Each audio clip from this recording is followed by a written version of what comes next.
I guess if you wanted to start, Tracy, go Okay, right ahead. great. Good afternoon and welcome. I'm Tracy Walker, the CEO of Journey Found and one of the co-chairs of the ARPA Transformational Advisory Committee. And one of the first things I need to do is go over the public meeting requirements, these are public meetings as defined by the Connecticut Freedom of Information Act, and we will follow those guidelines. And as this meeting is being held virtually, it will be recorded and made available to the public through the DDS website. Committee members are asked to make a good faith effort to state your name and title every time you speak during the meeting. I know I'm one of the worst offenders of that. I really got to work on that. If a committee member would like to speak, please raise your hand and one of the co-chairs will acknowledge you. There is no public comment portion to this meeting. Members of the public are able to join, watch, and listen only.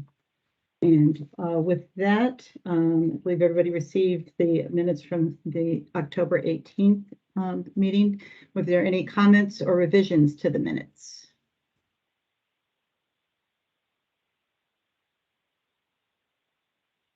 All right, seeing none, do I have a motion to approve?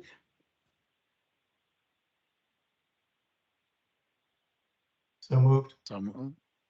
Okay, Michael, and a second? Second. Barry, and all in favor?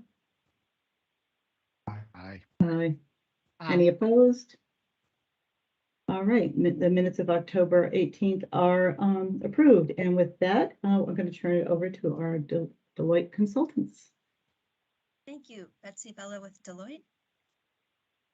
We wanted to join today to give you an update on some of what's been in motion, especially around providing support to providers who are ready to start in the transformation and transitions now, so that they'll have more time before the deadline on the funding.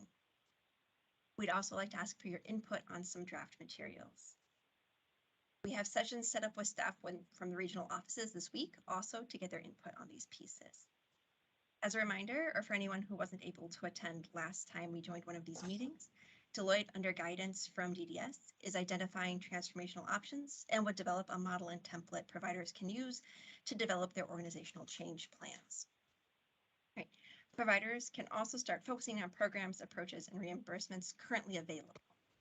We're preparing a transition plan template for these providers, as well as later down the road. We created a strawman transition plan template. It's on the ARPA Advisory Committee team site. I don't know if people saw it there or had a chance. I know some folks are still trying to get access. Agencies will use the final template to develop their transition plans, which are going to be their blueprints for how they're going to transition individuals into less restrictive settings and what structural redesigns are necessary for the organizations to make this happen. They'll complete the template, and then regional office staff will review the plans, is the current approach planned. So right now it's one big document, including instructions, information review criteria, and then the different sections for the actual filling out. And to streamline the process, because we want it to be minimally burdensome, providers will receive only the sections that they need to complete for their plan transformation. Now, to help enable this, I'm trying to share content, we've developed a survey. This survey is a twofold purpose. It'll help people to be able to understand which providers are interested, who's going to join, because right now we don't know who's interested in the initial wave as opposed to waiting for later. And then by getting their answers and responses, we'll be able to target them with the pieces they need. So you can see it just collects really basic information. And then if they say yes, then it asks about the extent. So the idea here is the first question around what is the extent of the provider's transformation plan allows us to understand how in-depth they're going. The full transformation are only initial stages. And then this last question here is really what helps target what pieces of the template they need, whether it's a residential transformation, a congregate day setting, or both. The idea also is to have regional offices distribute this survey. That way it sets up regional offices as a communication point and really important partner for the providers as they're starting these efforts.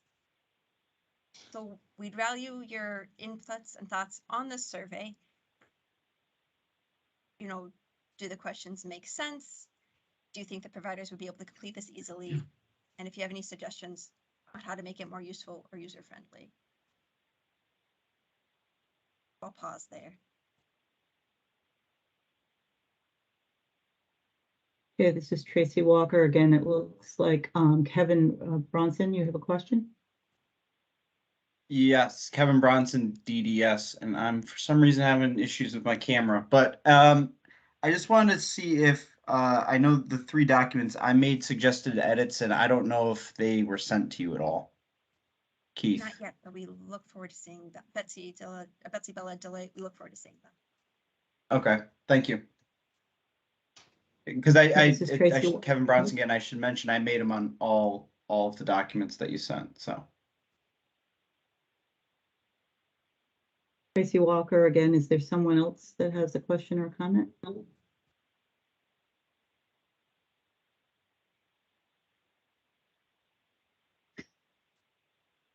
Okay, I'm not seeing any, so, oh, Barry.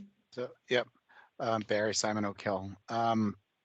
So I know that this is a rolling process, and just looking at the questions, obviously, you're trying to get a feel for who might be willing to come in and what kinds of services might be a part of the transformation.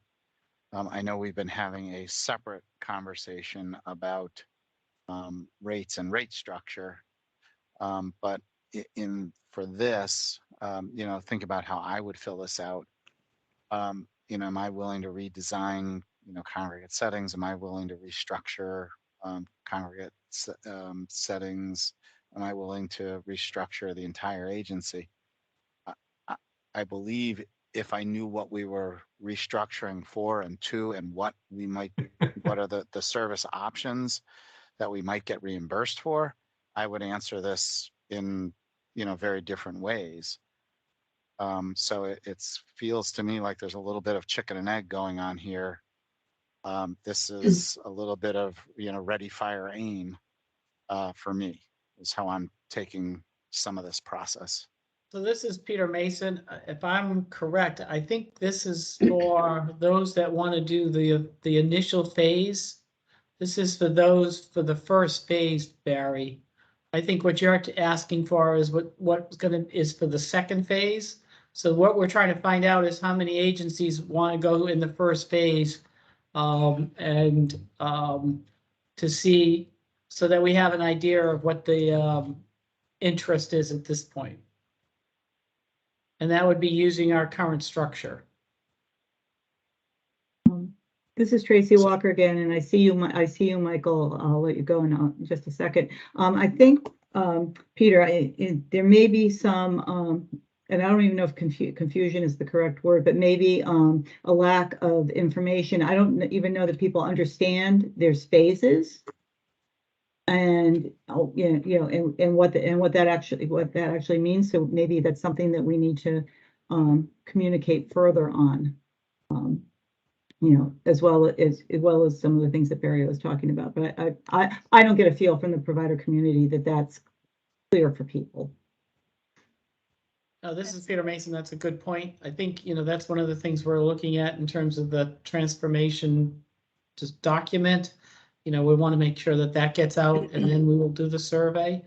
So that's so that we would kind of give some more information as to what we're looking at doing. Yeah, this is Tracy Walker. That'll be helpful. Michael. Michael Beloff, parent and agency director. So I think to add on to what Barry was saying, from a parent standpoint, obviously the parents as a stakeholder, it's their kids who are being moved out into a different style of supports, whether it be residential or day services. I think it will be important as agencies are making this decision. Obviously, they have to have families and individuals in mind who are being served are the ones that they're going to be moving out. Therefore, I think it'd be important in phase one. In phase one, since they're only going to be moving into existing styles of arrangements, CLAs, they're moving from CRS and CLAs to CCH or shared living or whatever the other options are. And I'm not even sure what those other options currently are in our system. But I think it will be helpful in the communication piece to say, if you're going to do this in phase one, these are going to be the options for, say, for residential, where you're going to move people out to. Similarly, on day, they're moving from day supports to the differentiated employment options, which to me are not very differentiated, but I leave that to you guys to fix that. But I think it will be important to give the agencies tools to go to the families who they want to transition and be able to tell them what they're transitioning them into. As a parent, if you say, oh, okay, we have this goal to move people out and we've identified your son to move out of a CLA, the first thing I'm going to ask is, into what? And since we don't have the new pieces to move them into, phase one is going to be, well, this is what we have currently, and these are your choices or our choices to move it out. This is what it's going to be. But in phase two, we may have alternative options. And you may find some families want to wait till phase two because the reason their kids are in a CLA or CRS is because they don't like the other options. But I think we need to position it that way so that agencies are making decisions to opt into phase one, knowing what the options are and can communicate that effectively to the families. This is Tracy Walker again. I think that those are really good points, Michael. And also, and there are those folks that don't want to be first, right? They want somebody else to be the groundbreakers and see what the successes are. So that's going to play into this as well, I imagine. Any other questions or comments? Barry. And then, Peter, I know you said that this, Barry Simon O'Kill, that this is about agencies that are willing to work within the existing structure with existing options. Are braided services, one of the existing options when it comes to, integrated day or any of those kinds of things? Because I know that those were kind of run as pilots, but I didn't know that. And then lastly, another thing is, are we going to be at all selling that this is also an opportunity to come into compliance with the home and community-based services rule, and that people should be also thinking, if I'm running a 6-person home, this is an opportunity to get it down to being a 5-person home. And if rate structures are also being looked at, then like all of these things could be accomplished as a part of this transformation. When you say braided services, this is Peter Mason. I just wanna make sure. Integrated day. So where residential and day are braided Oh. Yeah. as a way to Mhm. help, Okay. Yeah, no, I get that. And as for the final setting rule, we're working through that issue on our end, and to see how this goes together. And so we're working on that. We have a meeting next week or later this week regarding that issue, and so we'll work through some of those particulars. And I think I can't stress, I mean, this is for those that are voluntary. We already have one plan submitted, just so you guys know. And, so if an agency is willing to move forward and that they want to venture into this, that's what this is about, for the first phase. The second phase will hit a lot of the points that you're talking about, but right now this is what we have, those that want to move forward. And the other thing I'll stress is, and you'll hear me say it a million times, we don't have a lot of time. And so I don't want to hold back agencies that are willing to move forward. And if they're willing to move forward, then we want to be able to work with them, as much as we can. Betsy, though, like Deloitte, I'd also like to note that the survey would be distributed with the transition description document that you've seen before that has the detailed information about both phases as well as the currently available transition options. Michael Berry gave some really important points where having that emphasis.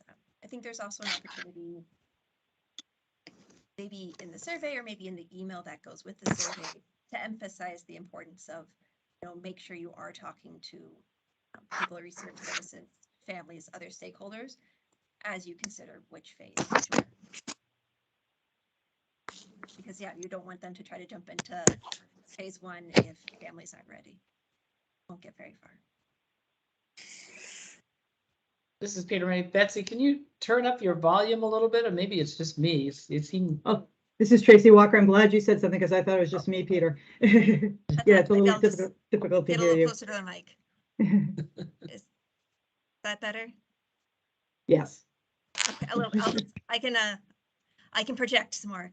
I'm saying that it'll be distributed with the transformation description document that includes information on both phases as well as the currently available options. And I like the idea of potentially including in the outreach a emphasis on making sure that they've talked with the people who receive services and their families and other stakeholders before they jump too far along. But again, the survey is really just about initial interest so that we can target providers with additional information. This is Tracy Walker again. Is there any other comments or questions for Betsy on this? Okay, I'm not seeing any, Betsy. Okay. So I'm guessing people didn't have a chance to look much at the draft straw man template. Can't see people's faces, so I'm sharing.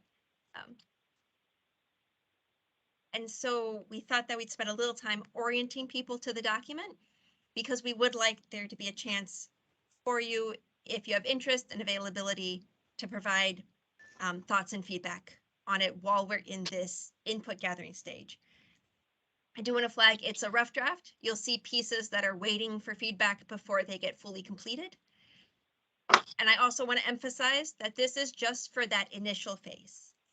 For the second phase, there will be a different separate template that builds on this one, but includes more guidance for providers, focuses on the potential future additional rate pieces, as well as additional services, depending on what is found through these phases. Again, this is only for the initial wave of providers who are ready to jump in now. And so as we think about it,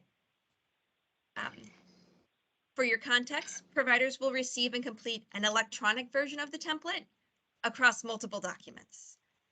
It could remain in Word like this because we know that that's really easy for people to usually access, or be designed as more of a form. We welcome your input on what would work best. The document itself, you can see here, it starts with background, instructions, and the review process, including scale and review requirements. It has information both for providers and for the regional office staff. That being said, we'll send to providers the regional office staff information as well. We think it's important for people as they complete the template to know what kind of review criteria the regional offices are using so they can align to it. We expect to have lots of adjustments to the template once we get more input from regional office staff, especially around sort of the process and back and forth between providers and regional offices. I'm going to pause here if anybody has any questions or comments on the introductory pieces. And to check and make sure people can hear me. This is Tracy Walker again. Yes, we can hear you much better. Thank you. Questions or comments for Betsy at this point? I'm not seeing any. And then after that, it moves into the actual main template pieces. So this is where the providers will input information. So this gets into a couple of different sections. There's one for residential setting transformation, one for congregate day setting transformation, and then one for restructuring to support individuals with significant needs. You might recall from the transformation description that providers have the option when they've transitioned people out of the existing settings to either leave those spaces empty or alternatively to restructure to bring people in potentially off of the emergency wait list who have more significant medical or behavioral health needs to be able to receive services. And so that's a section for if providers are pursuing that option. And then there is a part that everyone will be expected to fill out about the financial considerations for their plan. Each of these pieces has a mix of multiple choice and open answer questions to provide flexibility while making it easier to complete and then also to review, right? For example, if you answer a question and you skip something because you don't want to use one of those pieces, it's a lot easier to see, oh, you didn't pick one of the eligible services, right? There's lots of consistency in the structure and basic questions across the pieces where it was possible, where it made sense. And then the last piece is, again, the financial elements. So I'll just pop into one of these so people can see what it sort of looks like. Again, we understand we're not looking for detailed review today because you'll need to look at it first. But we just wanted to share, let you see some of the progress that's been made, update you on where the process is, and invite you to send feedback if you are interested. So I'll pause there if people have initial reactions to the template or the overview or any initial thoughts you might have. This is Tracy Betsy, Walker this is again. Peter, Kevin? this is Peter Mason. If you just go up just a little, just to show that it is showing the supports that we're talking about. I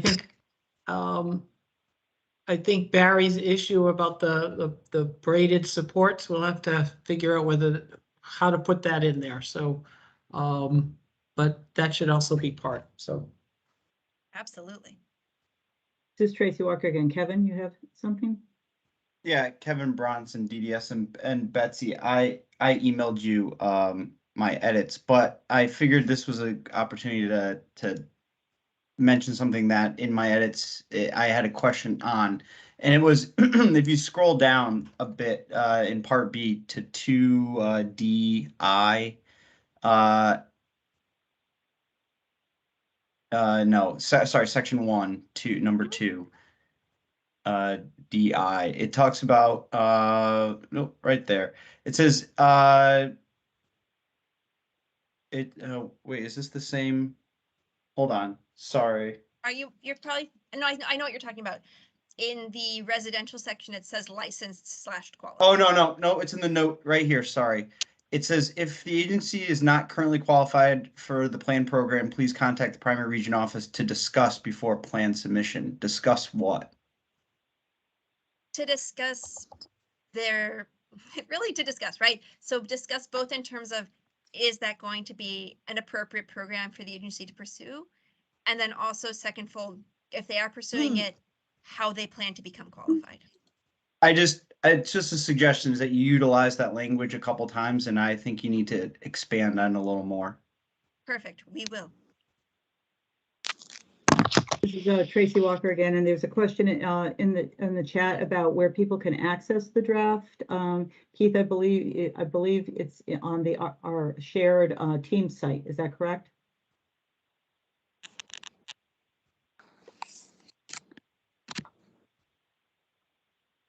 This is Betsy Bell, Deloitte.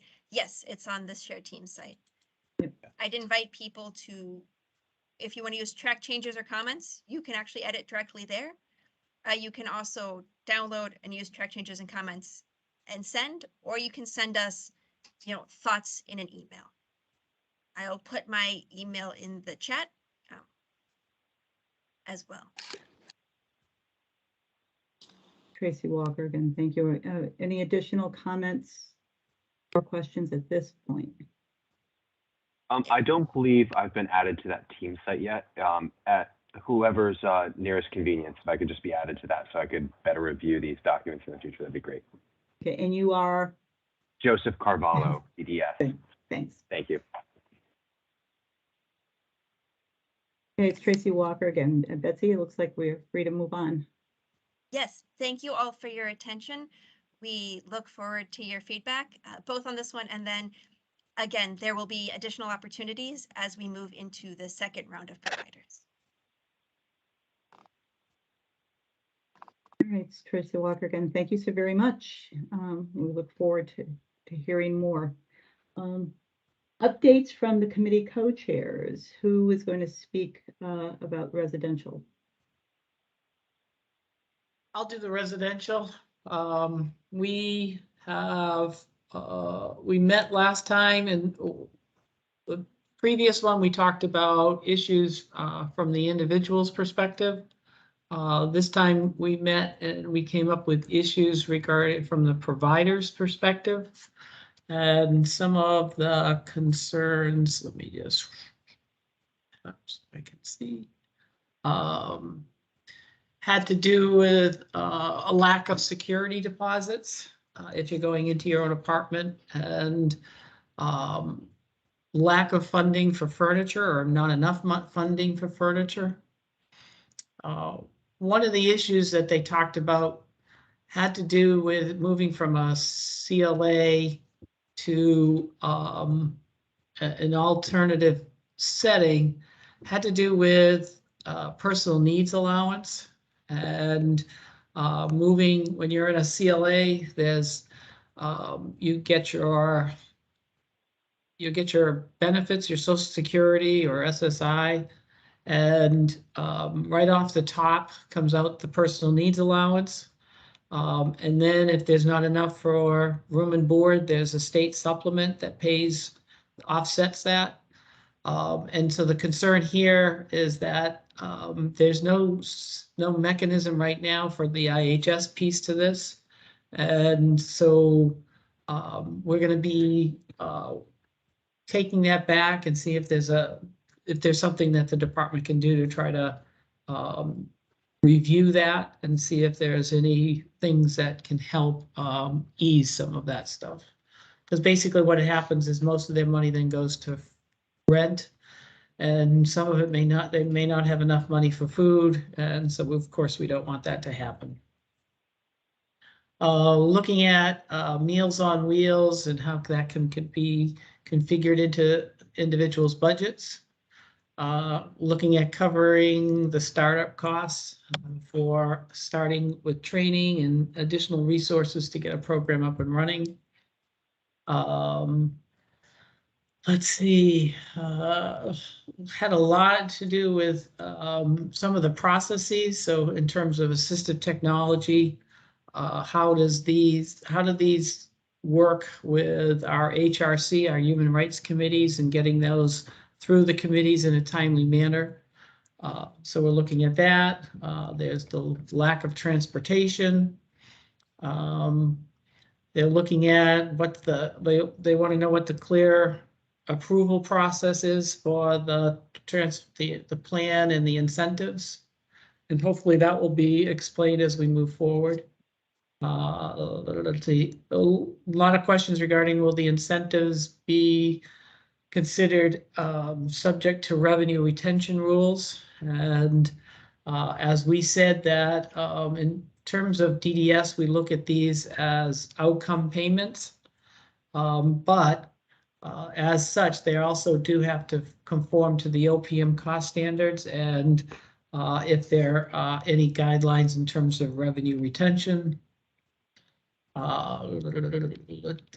want to know about incentives for accepting individuals that are on the emergency list. Let's see. A lot of questions that we already had answered. They were asking about whether as part of the transition plan, people can look at setting up transitional houses where individuals may start off at a CLA, but then the focus of the transitional house is to reduce the number of hours of support to eventually be able to move them into their own apartment. think that is what I've got so far. So that was a lot of our conversation. Ms. Tracy Walker, again, thank you, Peter. Any comments or questions for the Res Committee? All right, seeing none, who is going to speak about the Day Committee? Keith Lavalette at DDS. I'll take that one. We had a day committee meeting last week, and we started with a presentation from UCP of Eastern Connecticut on Project Search. And they currently work with the Mohegan Suns on that program. And they have between 3 and 12 people in that program each session. We then moved to the discussion on what may interfere with moving to an alternative day setting. And some of these things are repeated on the residential side, and I think I've talked about them last time a little bit. But again, transportation or lack of public transportation, the residential support for less conventional schedules, the lack of understanding of benefits, the number of hours for employment compared to day program hours, the coordination between residential and day providers, medical needs and accessibility if they impact work hours or availability of staff, and the staffing shortage may cause delay in finding and securing employment. We had a discussion on the Selm Commission, and Trevor from DDS did give the committee a PowerPoint presentation, which actually I could put up on into the advisory email at some point. I didn't think about that until now, but I can add that to the advisory. And then we talked about the transformation initiatives, and providers and families had some issues about submitting a plan and the reasons behind it, you know, and how long it'll take to implement, and then having the agency be able to get the incentives. The timing of the different phases, you know, especially when phase 2, which is mandatory in the short period of time to get the incentives. Rates were also discussed, but that's been ongoing. Then we had some family members talk about the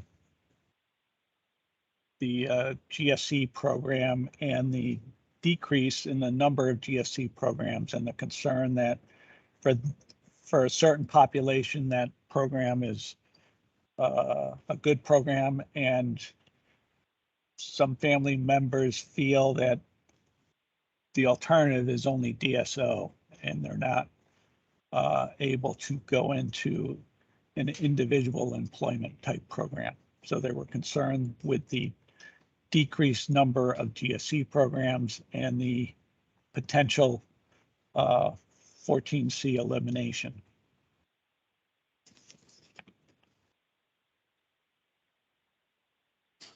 And that's about it on the day side. Ms. Tracy Walker again, thank you, Keith. Any questions for the Day Transformation Committee? Okay, DDS engagement, would that now be you, Joe? Yeah, hi, Joe Carvalho, DDS. Yes, it would be. I am the new co-chair for the DDS Engagement Transformational Committee. I may rely upon Kevin Bronson, who is still working on catching up to speed, along with Peter Mason. That said, we did meet last Wednesday, the 26th of October. We have shared around updates from the various committees to the engagement committee so that they can begin to review those presentations, videos from the other committees in preparation for us to discuss those in more detail at our next meeting, which will be this November 16th. so 2 Wednesdays from now, not counting tomorrow. So we are in the process of reviewing a lot of information and trying to get together a more thorough update for DDS staff. But to begin that effort, included in the commissioner's Friday message to all staff via email this past Friday, we sent out an overview of where we are to date with the ARPA transformational process. So we included the draft day and residential incentives for DDS staff to look over, with just the intention of letting them know that these are now out there. We provided links to the various transformational committees where they can watch the videos of the different meetings and the links to all the presentations that have all been presented to you and your various committees. And yeah, so we're going to be reviewing a lot of information between now and the 16th, and hopefully discussing at length how to better communicate those updates to our internal staff. That said, our transformational committee has gone through some transformation with the new committee co-chair, so I appreciate just the broad update, or you entertaining my broad update. But if Kevin or Peter have any other things that they'd like to communicate, please feel free to chime in. This is Tracy Walker. Any additions? Kevin Bronson, the only thing I would just add is that the commissioner is also going to be sending out a very similar. Sorry, Joe, I half heard what you were saying, but the commissioner is going to be sending out a very similar message to all stakeholders this week. So keep tuned. This is Peter Mason. The other thing that we're looking at is trying to figure out how to tailor our messages to the various DDS staff. Some individuals need to be able to be in the weeds, and other individuals just need to know the broad stuff of it. So we're working through almost doing a grid as to, okay, this group gets this group gets that, and this, so that we can keep people informed as to the amount of information that they really need to know at that point. So. This is Tracy Walker again. Barry? So thank you.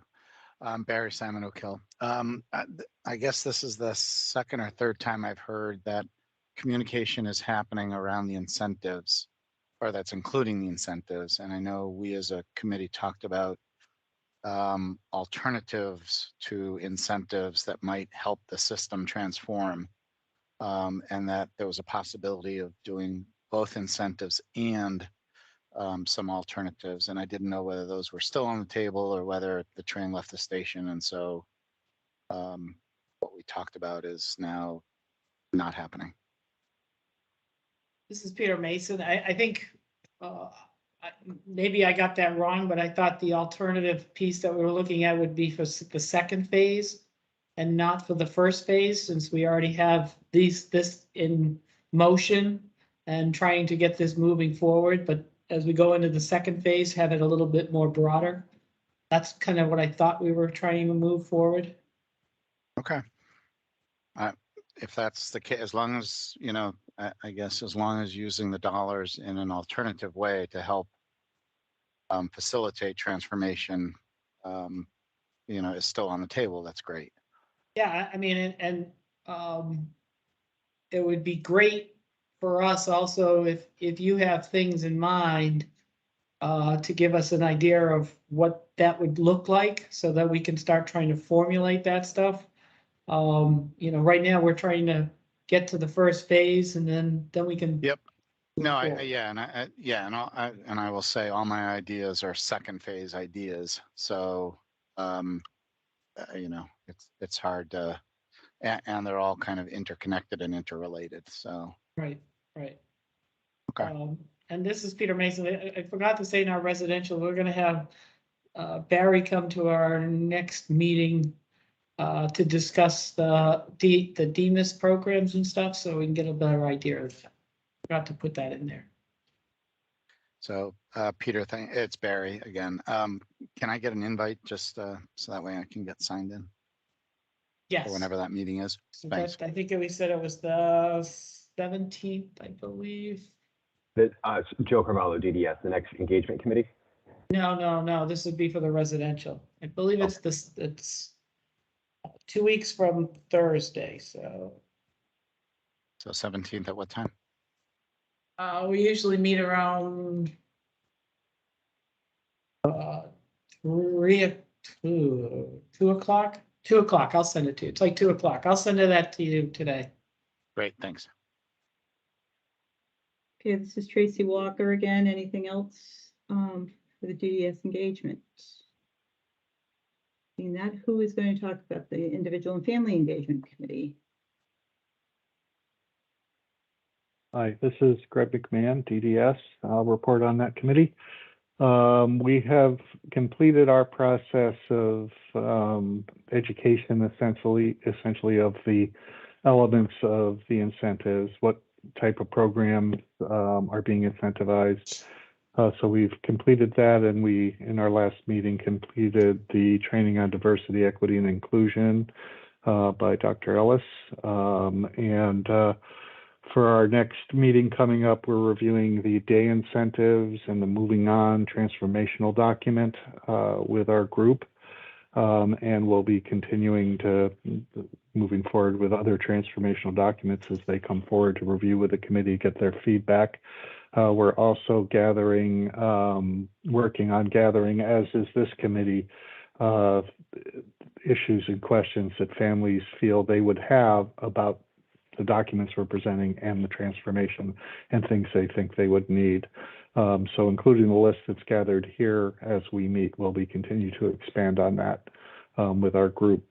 We also are going to be meeting the chairs of this committee and the chairs of the DDS engagement committee are going to be meeting together with McDowell, knowing that the messaging, the basic message probably needs to be very much the same between to families and to staff. However, how we deliver that message and how to communicate that message needs to be coordinated because it's not the same audience. However, they have to be on the same page. So we'll be working with McDowell to try and craft that, and also working with McDowell on at least a kind of broad brush overall message to get something out to families, because Peter had mentioned we've already got a proposal in, and we need to be trying to figure out how to get a very brief and simple message out to start that doesn't, that makes sense to families. So Shannon and I are working on that, and that's what we've been up to. This is Have Tracy anything Walker. to add? Anybody else want to add anything? This is Shannon Jacobino, DDS Ombudsperson. I also just wanted to add that when we were looking at the incentives, the question did come up about incentives for CCH.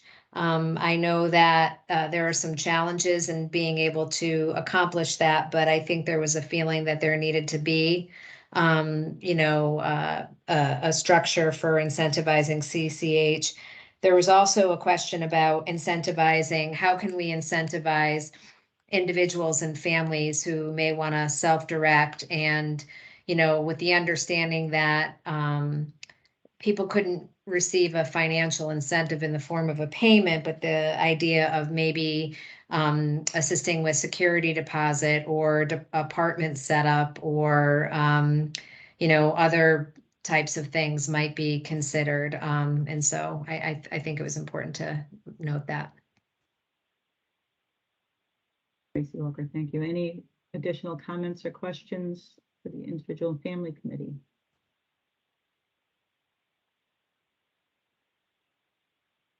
All right, I don't see any. So given that we're on to the discussion from committee members about items that have been identified as individuals and families that might interfere with with the move or with the transformation, other than what we've already identified. I mean, we've outlined some of those things that got discussed in the committees. Are there additional things that have come up? Shannon. So one thing that did come up in our discussion was the fact that it could be interpreted by families that, DDS has said that this process isn't intended to close, that closing group homes is not the goal here. But we understand that there are group homes that may close as a result of this process. And I think being able to be clear on that messaging is important. So, I realize that that's the charge of our committee, but I think it should be raised, that did come up. This is, Tracy Walker, and it would probably fall into the DDS engagement committee. But we've even given thought to that with, the same messaging to the staff, right? And in particularly for the union, the unionized agencies, that this doesn't mean job elimination. It doesn't mean getting rid of a whole category of staff. There may be some transformation, and people may have opportunity to transfer into different types of jobs than what they're doing now. But we understand that that's a concern as well.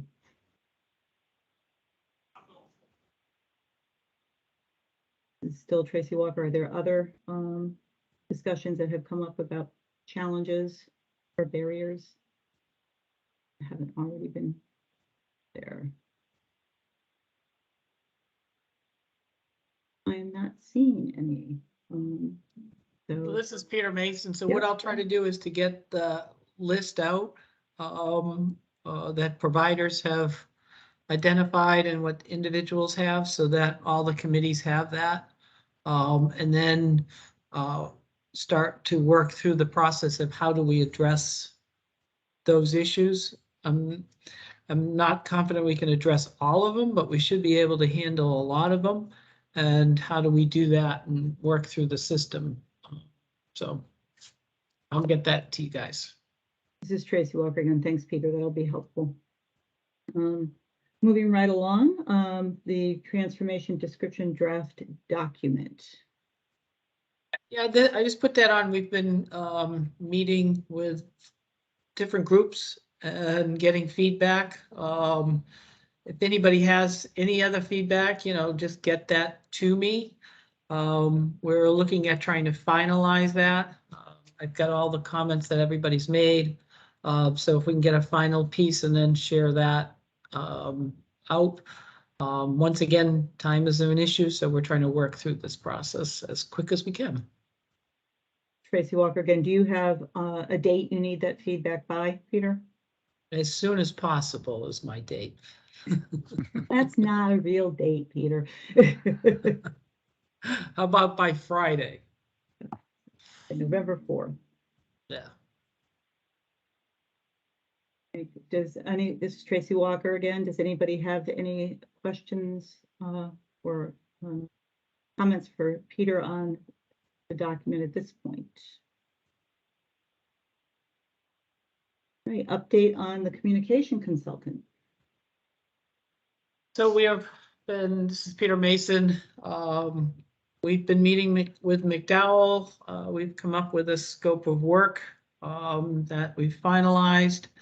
So they should be starting this month and working with the engagement committees and the ARPA team in terms of how to message what we're trying to do so that it's in a clear and concise manner and people know what we're talking about. It's Tracy Walker again. Will they be coming to our next meeting, Peter? They are going to be meeting with all the different groups. And so we're meeting with them on the 14th. Probably at that point, they're going to give us more of a work plan. But at some point, they will be meeting with the advisory committee to find out people's where people are at and then how to move forward. So I would assume they won't be at the next one, but probably the one after that is my assumption. That but I have to see what they come back with their plans. Tracy Walker, thank you. And Is there anything else sort of for the good of the order before we adjourn today? We're This is Peter Mason. I would really encourage everybody to take a look at that template and see if there's things that we've missed. If you can't access it, just let Keith know and he'll send you the document.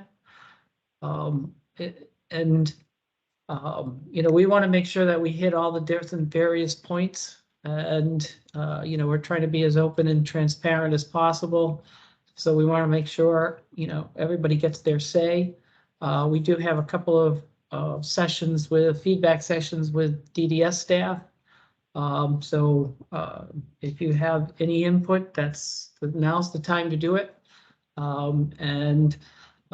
As once again, this is for the initial phase, and but a lot of it, as Betsy said, is going to feed off of this. So if there are things that we should be having in those plans, and you guys can see that and let us know, I'd rather have it in now and wait till the second time.